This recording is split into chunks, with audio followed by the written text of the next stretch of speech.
শুধুমাত্র আমার কথাটাই বলি। কে কি বললো, কে কি ভাবলো সেসব ভেবে লাভ আছে? মানুষ কিন্তু আছেই বলার জন্য।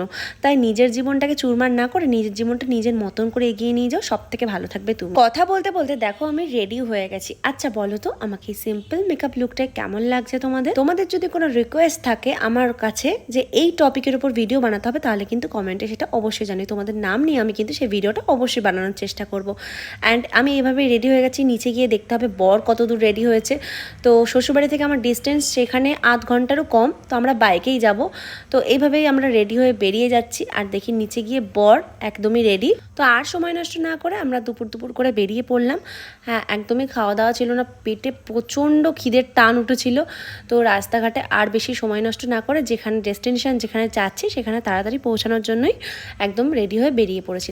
যেহেতু ছিল বাইরে ভীষণ গরম আর ভীষণ রোদ, কিন্তু সেদিনকে না একদম